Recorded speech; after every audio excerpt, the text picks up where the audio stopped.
देश के प्रधानमंत्री ने सीएए लागू करने का ऐलान कर दिया है और जब से ऐलान हुआ है देश में एक बहुत बड़ी आंधी आई है। प्रोटेस्ट हो रहे हैं, विरोध अपने चरम पर है। लोग बोल रहे हैं कि ये क्या तानाशाही है। प्रधानमंत्री मोदी जी के जी में जो आ रहा है वो कर रहे हैं। ये तो मुस्लिमों के साथ अन्याय है। ठीक लोकसभा चुनाव के पहले ही मोदी सरकार ने आखिर सीएए लागू क्यों किया?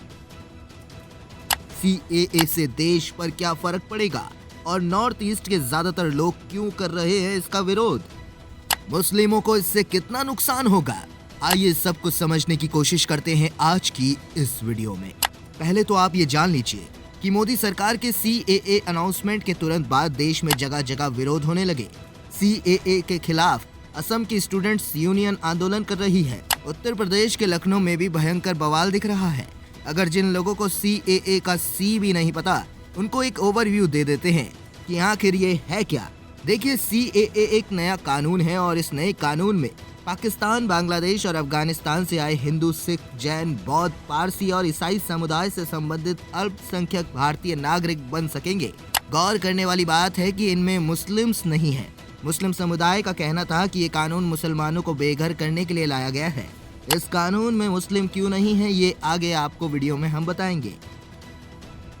फिलहाल आपको लगता है कि इस सीएए कानून का विरोध सिर्फ मुस्लिम कर रहे हैं, लेकिन ऐसा कुछ भी नहीं है। पूरे नॉर्थ ईस्ट में इसका विरोध हो रहा है और बाकी धर्मों के लोग भी इस प्रोटेस्ट में शामिल हैं, क्योंकि उनका मानना है कि अगर सीएए लागू हुआ तो दूसरे देश से आए अल्पसंख्यक धीरे धीरे जमीन और संसाधनों को कब्जा करने लगेंगे और हो ना हो एक दिन वो मजबूत होके हमें ही मारेंगे।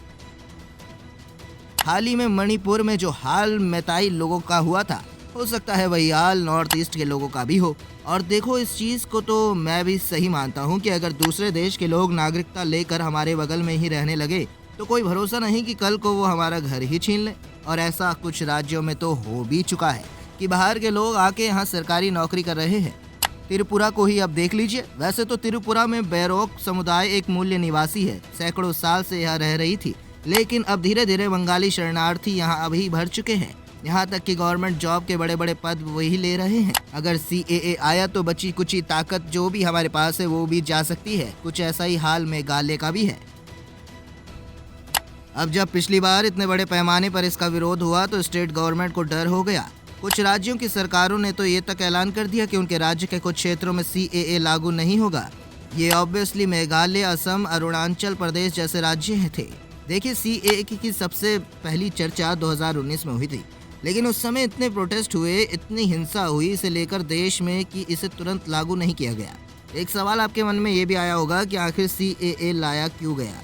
भाई, हमें क्या ज़रूरत है दूसरे देशों के लोगों को लाने की? देखिए, हमारे जो सेंट्रल गवर्नमेंट है, मोदी की गवर्नमेंट, वो ये मानती है कि सीएए धार्मिक उत्पीड़न का शिकार हुए अल्पसंख्यक को आसरा देने के लिए लाया गया है। आइए थोड़ा आपको डिटेल में समझाते हैं।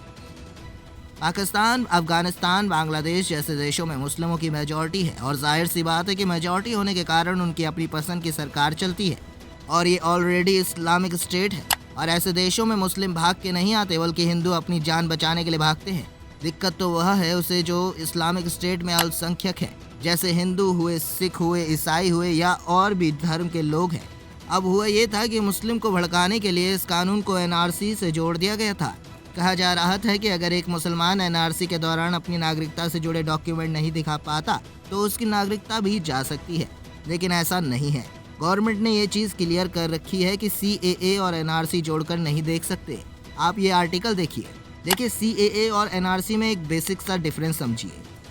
सीएए धार्मिक तौर पर गैर मुस्लिम पीड़ितों को भारत में नागरिकता देने का कानून है, जबकि एनआरसी यानी national register of citizen bill का संबंध भारत में अवैध रूप से रह रहे लोगों का डाटा तैयार करने से है। ऐसे में भारत में मुस्लिमों की नागरिकता जाने का कोई सवाल नहीं उठता। उम्मीद करता हूं कि अब आपको पूरा खेल समझ आ गया होगा। अपनी राय कमेंट सेक्शन में ज़रूर डालिएगा। वीडियो पसंद आई हो तो इसे लाइक करिएगा, ज़्यादा से ज़्यादा शेयर करिएगा। चैनल में अगर आप नए हैं तो चैनल को सब्सक्राइब करना ना भूलिएगा।